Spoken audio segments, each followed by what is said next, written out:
Like the saying goes, every seed needs germination. A dream that yearns for realization, but where fear and manipulation keeps her from expressing this ambition, then we can never change the nation. But where fear and shame decides to be taken away by action and vision, then we can rise up to say we want to change the nation. So I care less if we have lost education, for I know with vision and actions come provisions for completion of missions and transportation to destination. Yes, we are talking about Cameroon. We are talking about the country that is what we call le berceau de l'humanité. Le berceau, Africa in miniature. All of us are gathered here today from the north to the south, from east to west, from Bamenda to Douala, from Yaoundé to Bafoussam, from all different fields of life. As a student, as a lawyer, as a teacher, we are all gathered here today as activists for this beauty of Cameroon which we decided to stand up for the beauty of Cameroon which we decided to fight for. We are all activists. And guess what? There was a time when we said women were men only for the kitchen. Women could not stand and speak in the face of men. Women could not take decisions. But I want to make us to smile today to some of our women who today we see that many seated down here. I want to say we have a group called the Mothers of Nation. The Mothers of Nation. I want to tell you about Madame Edith Kawala. I want to tell you about Barrister Alice Cobb. These are women who have proven to us that the position of leadership is not only meant for men, but it's for everybody. They have shown us that the struggle is not only for particular people, but that together all the women and the men should stand up for Cameroon. We should stand up for Cameroon. We should be able to gather on the same table and bring durable solutions. Bring through peaceful protestations and political transition.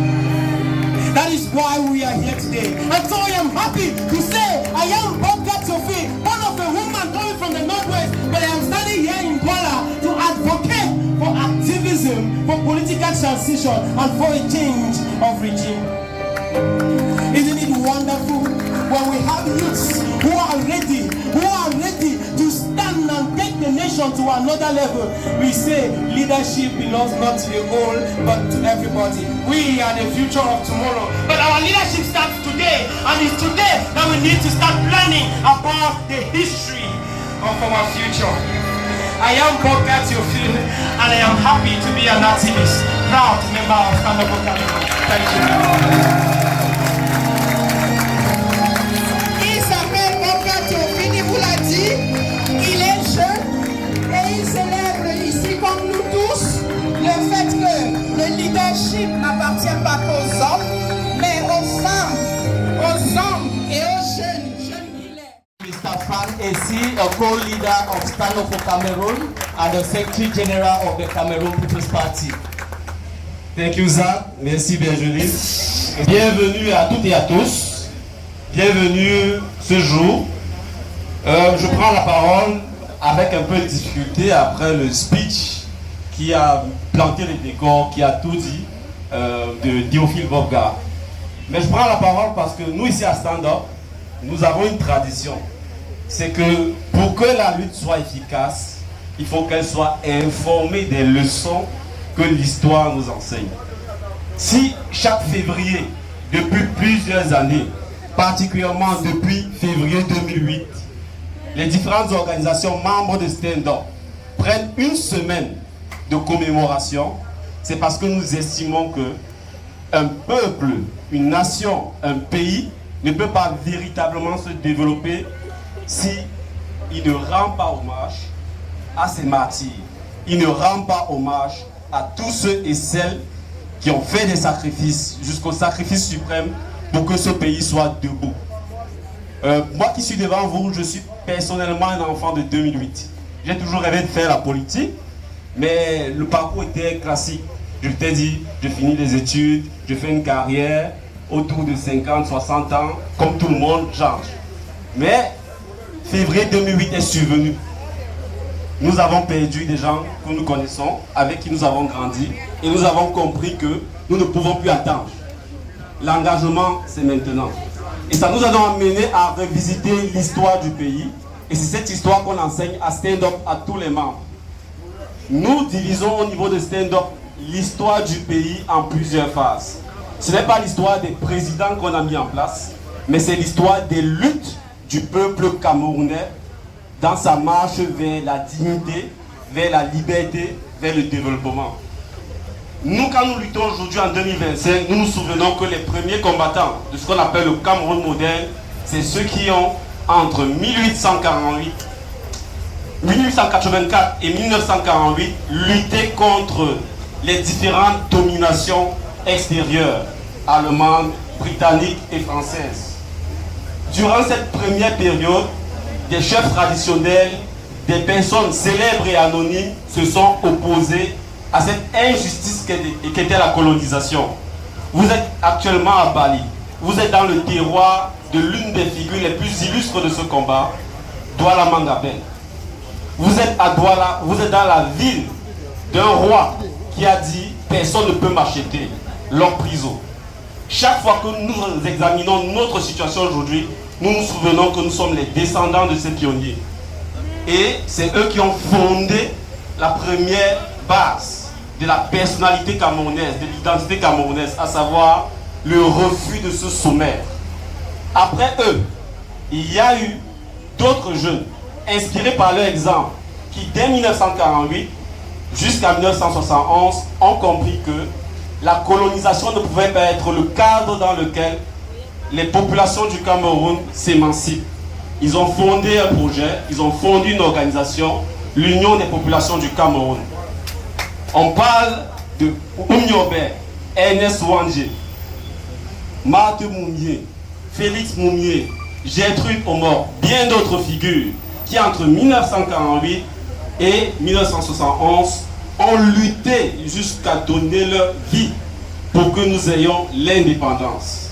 Et j'aime à dire, Benjamin parlait de je lutte avec sur le terrain et les mots, mais j'aime à dire que ces pères et ces mères fondatrices du Cameroun moderne nous ont donné ce que j'appelle le carré de la politique, de la lutte, ce qui est indépassable. Pourquoi nous nous battons au Cameroun? Ils ont dit on se bat d'abord pour la réunification. Nous avons été divisés par le poison colonial. Nous avons été divisés en anglophones, francophones, en disant qu'un Bassa ne peut pas être l'ami d'un tout pourri, etc. Le premier chantier, c'est la réunification. C'est pourquoi nous, à Stand Up, nous nous efforçons toujours de bâtir, d'unir, de rassembler. On ne s'en sortira pas si on est désunis. Le deuxième élément, c'est l'indépendance. Si nous sommes contrôlés par d'autres, nous ne pourrons pas avoir les vies que nous voulons. Ça, c'est le deuxième point qu'ils ont posé. Le troisième point, c'est que le but de toute l'organisation sociale d'un État, c'est d'améliorer les conditions de vie des populations. Si un dirigeant, un maire, un député, un ministre ou un président ne résout pas vos problèmes, il ne sert à rien. Peu importe les discours et les justifications. Le but de la politique, c'est résoudre les problèmes collectifs que nous avons. C'est eux qui ont dit ça. Et enfin, ils ont compris que le Cameroun ne pouvait pas s'en sortir seul si les autres nations africaines étaient toujours sous les chaînes. C'est pourquoi ils ont promu l'unité africaine. Donc quand on regarde ces mères et ces pères fondateurs, on comprend que notre mission, c'est de ne pas nous enfermer dans le tribalisme. C'est de se bâtir une nation où tout le monde gagne. Après eux, malheureusement, on a eu des dictateurs. On a eu des personnes qui n'avaient pas la légitimité du peuple, qui avaient été placées par des puissances étrangères. Et c'est la troisième phase. Nous disons à Stand Up qu'entre 1971 et 1990, beaucoup de gens se sont battus dans des conditions difficiles.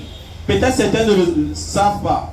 Aujourd'hui, vous entendez parler de Ernest Ouandjé, Oumniobe. Pendant cette période, c'était interdit. Si vous prononciez ces noms, on vous arrêtait, vous disparaissiez. Les gens se sont battus dans la clandestinité. Dans le passé, nous avons reconnu certains camarades ici, Henri Tekwe par exemple, qui militaient à cette période-là, de façon cachée, avec d'autres noms, jusqu'à ce qu'en 90, on ait le multipartisme. Et depuis ces années, on a vu beaucoup de figures se battre. On pense à Yondo Black, on pense au Ikana Nisse, Henri Tekwe, M. Joe Kamchameni, beaucoup d'autres figures, y compris le regretté John Funti. Ils se sont battus pour qu'on ait ce multipartisme. Il faut être conscient de ça. La liberté que nous avons de parler aujourd'hui, elle a été acquise par le sang, les douleurs, les sacrifices de beaucoup de générations. Mais qu'est-ce qu'on a observé entre 90 et 2011? C'est que les 30 années de retour au multipartisme, retour parce que avant 1960, il y avait le multipartisme au Cameroun, la promesse n'a pas donné de fruits. Le régime qu'on avait cru s'ouvrir a fermé tout.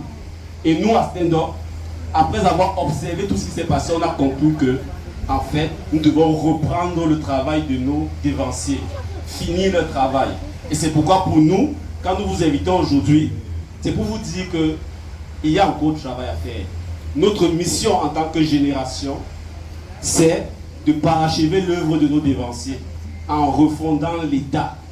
Et pour refonder l'État, il faut balayer le Cameroun.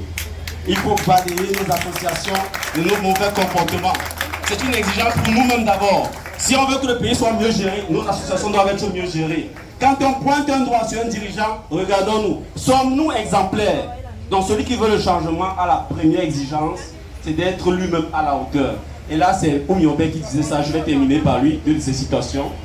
Il dit, ceux qui veulent le changement ne doivent pas simplement le proclamer.